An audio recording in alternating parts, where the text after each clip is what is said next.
You hear that? That's the sound of the biggest city in the world.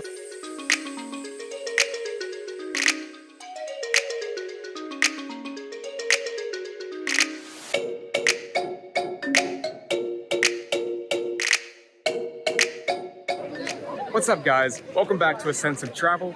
I'm Michael Matheny, and I'm on a mission on this channel to document all 5 senses of as many cities, countries, and natural landmarks around the world as I possibly can, so that I can immerse you imaginatively into the experience alongside me. Well, this week, we're in the world's largest metropolis, and perhaps one of the coolest places I've ever been in my life, Tokyo, Japan.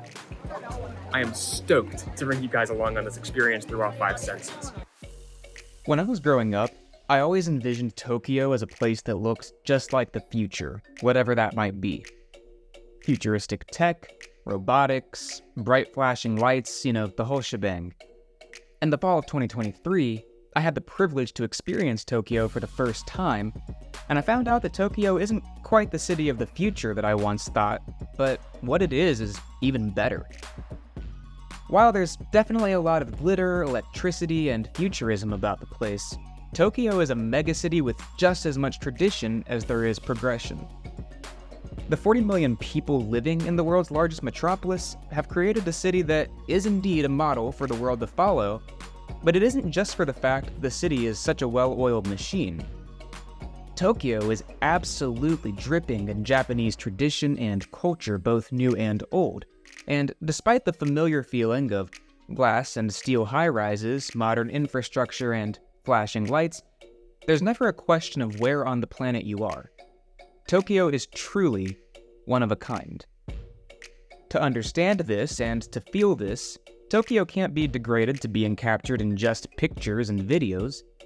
To get a true sense of Tokyo, you have to immerse in the images through all 5 senses.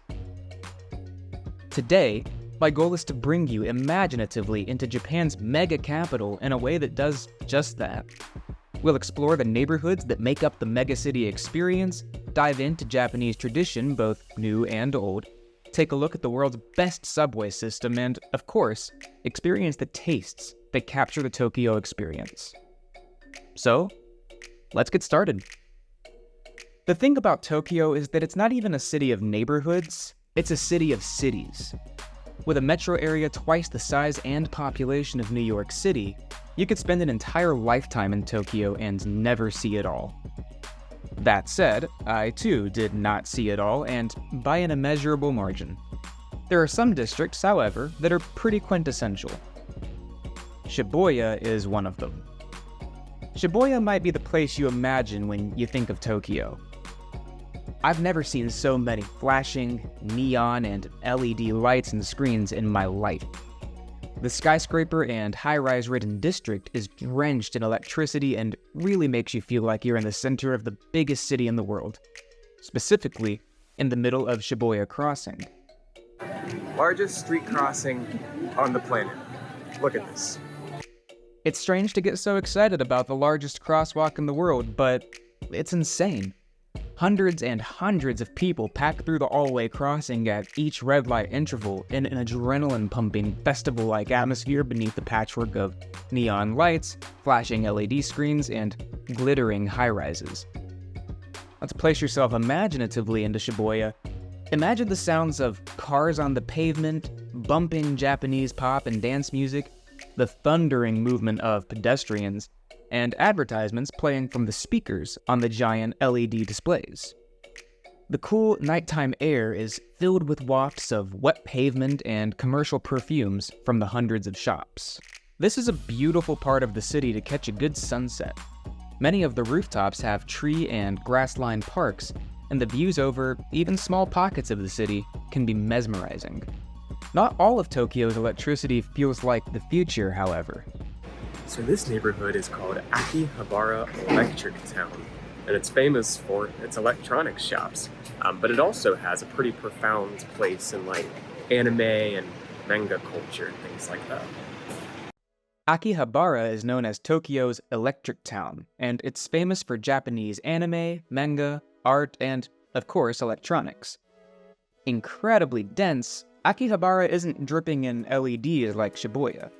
That doesn't mean that it isn't bright though, because everything is super colorful and bold here. Reds, bright greens, and yellows mix into the glass, steel, and concrete facades that house countless anime and manga shops with bold, animated advertisements above their storefronts and on the buildings. This neighborhood looks like what I imagined all of the 1980s looked like in Japan. And maybe it did. Here, the air smells a bit like soy, teriyaki, and concrete, and the bustling sounds of car traffic, crosswalk signals, and pedestrian chatter fills the atmosphere. So you might have seen like the super quirky teenage Japanese fashion that's been pretty popularized around the world with big bold colors and bright makeup and all that good stuff. That's called karai, which literally translates to cute. And it originates right here in the Harajuku neighborhood. Harajuku.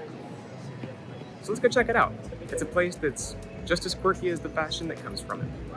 You'll get the pinkest, most fruit-filled representation of this on Takeshita Street. This main pedestrian thoroughfare is a bit overstimulating in its density of packed-in boutique shops, with the lone exception of a big McDonald's, filled with pinks, pastels, whites, and lots of colorful fashion, sweets, and all the icons of quirky Japanese style. If you're not familiar with this, I wasn't either, think in the vein of cartoon mochi balls with smiley faces and rosy cheeks. Throughout the neighborhood at large, you'll occasionally hear a bus go by playing quirky, bubble-gummy Japanese pop. Of course, I don't want to paint an inaccurate picture here. Harajuku isn't a theme park and is very much a city district, but, it has that little strawberry twist. There are just a disproportionate amount of super sweet, fruit-themed, pink, cat logo-adorned shops here relative to most places, and a lot of the fashion here is very cutesy anime Japanese. Think frills, big thick shoes, pinks, and outfits of plaids and black. There are plenty of skyscrapers that rise in clusters throughout Tokyo, but there's one tower that gazes over the prefecture watchfully with a spire that looks as if it truly pierces the sky. At over 2,000 feet, the Tokyo Skytree is the tallest freestanding tower in the world and the third tallest structure overall, behind Burj Khalifa in Dubai and Merdeka 118 in Kuala Lumpur. From the ground, the gargantuan, metallic, white-painted Skytree appears as a space-age Eiffel Tower of sorts, but twice as tall. Interestingly, the original Tokyo Tower in the Roppongi district was directly modeled after the Eiffel Tower. By night, the Tokyo Skytree lights up and glitters in an array of colors, much like Dubai's Burj Khalifa. Atop the Tokyo Skytree, the scale of this truly colossal megacity comes into view. It's once you get up here that you can really begin to understand the absolute ginormity of Tokyo. It goes on forever. I mean, just forever. And eventually you'll see mountains in the horizon, but forever. At the golden hour, the silhouette of hundreds of skyscrapers, thousands of high-rises, and millions of buildings bask in a yellow glow, softly turning bluer and bluer as the sun creeps behind the tall, hazy, and soft-rolling mountains 30 miles into the horizon. Wooden pagoda towers, temples, and shrine roofs poke out from the sea of boxes. You notice from up here that Tokyo sits in a bit of a basin, surrounded by the mountains to the west and the Pacific Ocean to the east. Peeking above the clouds as the sun finally crosses the horizon is the magnificent volcanic peak of Mount Fuji, commanding respect and awe over Japan. Even in the heart of the megacity, you'll find little oases. Japanese gardens are famous around the world, but in Tokyo, they're the status quo. Paths cut through the moist, damp hills covered densely in crooked trees, large-leafed bushes, stepping stones, and trickling waterfalls, all surrounded by a peaceful and very gently rippling pond. The sounds of trickling water balance the rush of cars and traffic in the outside world, and the sense of water, wet earth, and those ever-prevailing notes of soy and teriyaki fill the air. In the summer, as it was during my visit, it's quite humid and muggy. Something that becomes very clear to anyone visiting Tokyo is that Japan has an unwavering cultural identity.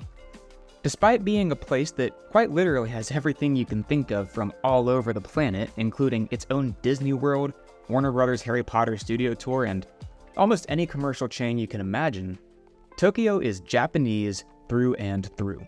I found this really interesting. So as an American, when walking down the sidewalk, oftentimes we'll kind of just nod our head in greeting to somebody if we don't know them. Well, I made eye contact with a guy on the sidewalk, nodded my head a little bit, and he went into a full bow right on the sidewalk. It was a really nice moment.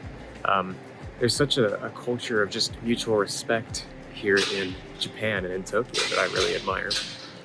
There are a lot of people who still wear traditional Japanese outfits like geisha gowns and kimono, and even the kids wear traditional uniforms. In contrast to much of the world, Japan drives on the left side of the road. It's also still a very much cash-based society.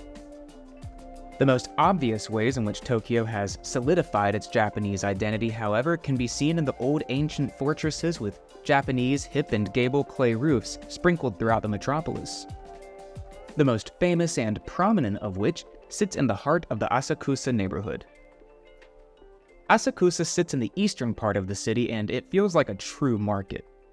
Guarded by multiple ancient, redwood Japanese Buddhist gates, the bustling market strip of Asakusa is lined with vendors selling everything from souvenirs to mochi to fresh fish, and is filled with a sense of incense and sweet bakery smells, and the sounds of bustling, jam-packed crowds. Something you'll notice in many of the shops and throughout the markets in Tokyo at large are little white cat trinkets where the cat holds only one paw up at a time. Each paw symbolizes fortune of some sort. The left is for commercial profit, and the right is for general good fortune. The centerpiece and crown jewel of the neighborhood is the vast, hip and gabled roofline of the Senso-ju Temple. Asakusa Temple is one of the oldest temples in Japan, if not the oldest, I'm not entirely sure. But it was founded in 628. 628. There was a Buddha statue in a river that these fishermen kept fishing out. And the first time they caught it, they put it back into the river, and it appeared again. They put it back into the river, and it appeared again for the third time. So they took it to a monk who enshrined it. It's hidden back there in this temple somewhere. Beautiful ceramic terracotta graces the sloping roof atop the red-painted wooden columns of the portico, guarding the sacred interior. Typically, before you go inside the temple, you wash your hands and your mouth. I'll do the hands, probably not the mouth. Inside the temple, the sounds of Buddhist hymns, the ding of bells, and the exchange of coins fill the air, which smells of smoky incense and aged wood. Peacefully surrounding the temple, away from the bustle of the market, you'll find a beautiful Japanese garden with multiple ponds, trickling creeks, a stone-arched bridge, swimming koi fish, and small, curved-roof watchtowers and nooks. Sprinkled throughout the garden, and really Asakusa as a whole, are bronze and stone Buddha statues. There's a clear connection and general respect for nature here in Tokyo, and it's integrated seamlessly into the city, despite the fact that it's the biggest metropolis on the planet. Japanese gardens are virtually everywhere, tucked into nooks and crannies where they can be, and even the rooftops can be home to gardens and parks.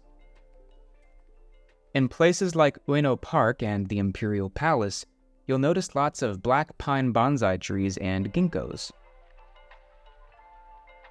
There also seems to be a big emphasis on hospitality, care, order, and presentation here in Japan. This blends quite well with the tradition of hospitality that I had the privilege of taking part in, a traditional Japanese tea ceremony. In a typical tea ceremony, you walk through a small tea garden and into an even smaller tea room. Now, tea rooms have long been considered a place of peace. A nod to this can be seen in the ceremony host's outfit. The orange cloth on the waist of the kimono must be worn to the left, as samurai swords were once worn on this side, and the empty cloth indicates peace and safety. Participating in the ceremony is a fun and zenful yet orderly act. The matcha must be prepped, the hot water is then poured, and with a reed brush is sifted until the matcha is blended and bubbly.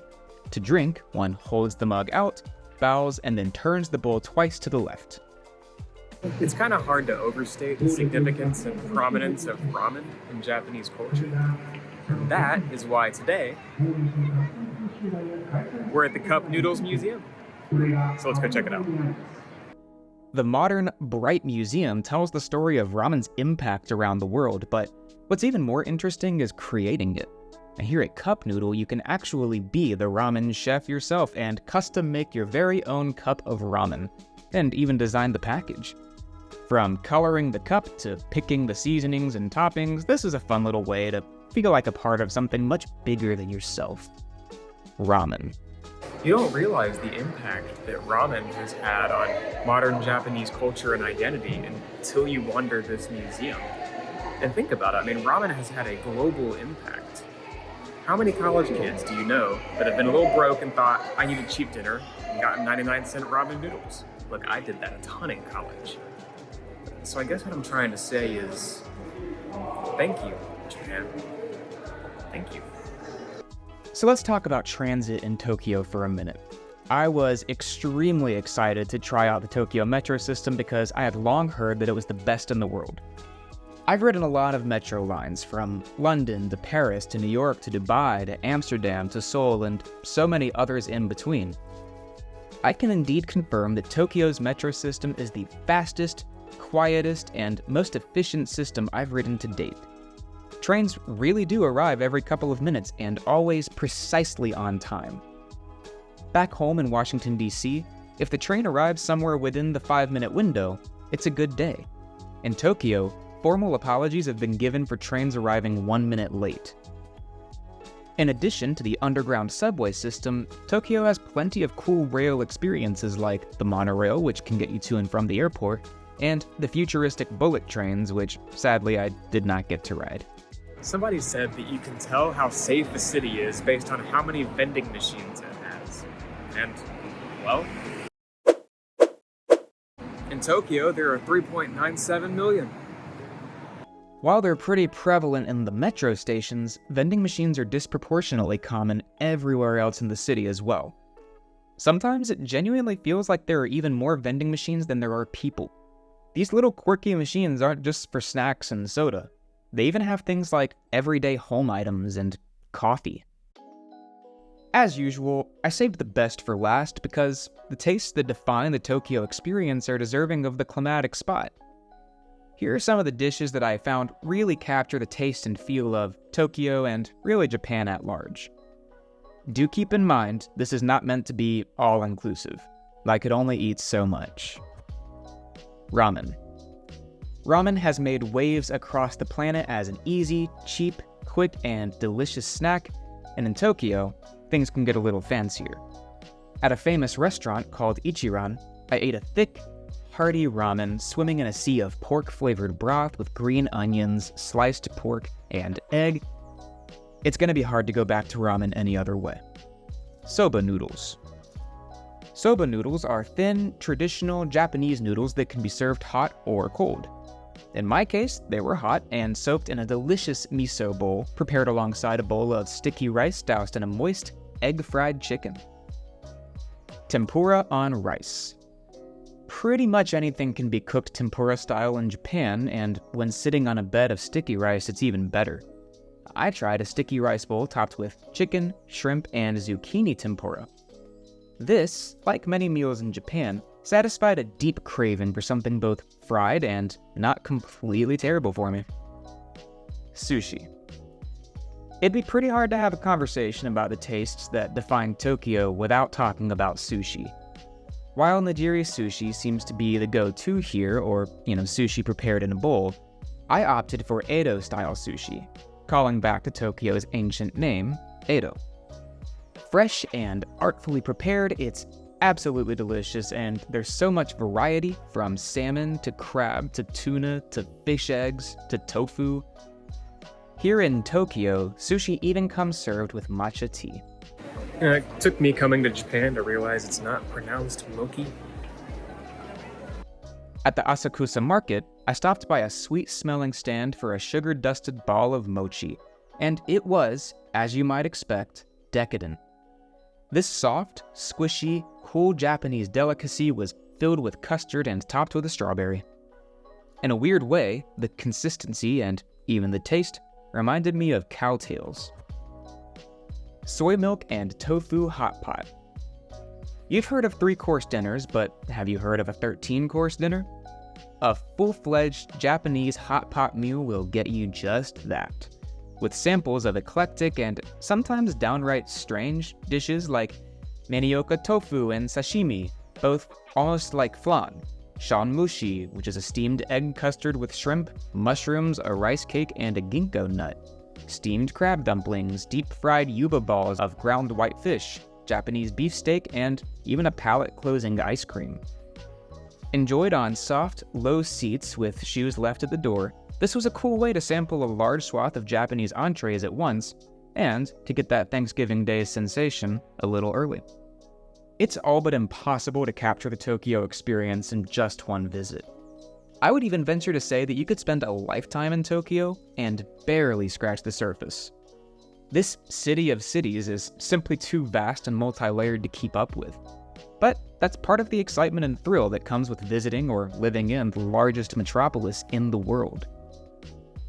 My hope is that today, by diving in with me through all 5 senses, you were able to place yourself imaginatively into this quirky, retro yet futuristic megacity in a way that makes you feel as if you've gazed over the vast sea of urbanity towards Mount Fuji, whisked away at homemade matcha, and felt the thrill of Shibuya Crossing alongside me.